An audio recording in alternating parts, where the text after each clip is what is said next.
Roedd Betty'n barod i gael gadael yr ysbyty ar ôl cael codwm. Roedd y gofal roedd Betty wedi'i gael yn rhagorol, ond roedd yn poeni yn beth fyddai'n digwydd ar ôl iddi adael yr ysbyty. Roedd Betty'n gwybod beth oedd hi eisiau, ond oedd hi ddim yn cael lleisio ei barn. Roedd pawb arall yn meddwl ei bod nhw'n gwybod beth oedd orau iddi.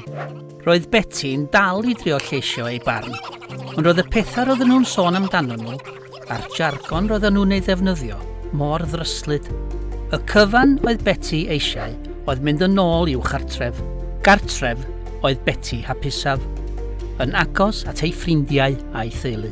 Roedd bod cartref yn golygu bod Betty'n agos at y gymuned roedd hi wedi bod yn rhan ohoni ers blynyddoedd. Gartref roedd Betty'n agos at y pwll bach lle gallai eistedd a bwydo'r hwiaid.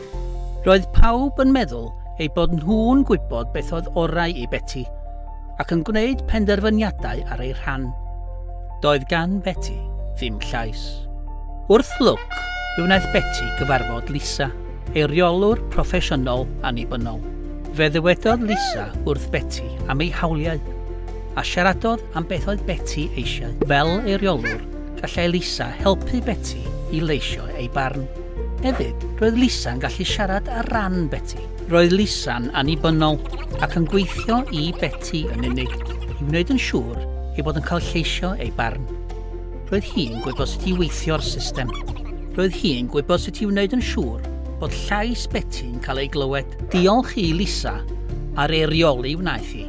Fe gafodd llais Betty ei glywed. Roedd Betty'n teimlo'n rhan o'r broses o wneud penderfyniadau. Roedd yn teimlo bod ei barn yn cyfri. Roedd pobl yn gwrando o'r diwedd.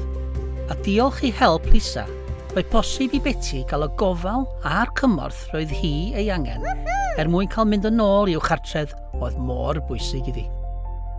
Gall eiriolwr helpu i gael eich llais gael ei glywed pan mae'r penderfyniadau'n cael ei gwneud sy'n effeithio arnoch chi. Felly, gwnewch yn siŵr eich bod yn holi am eiriolaeth.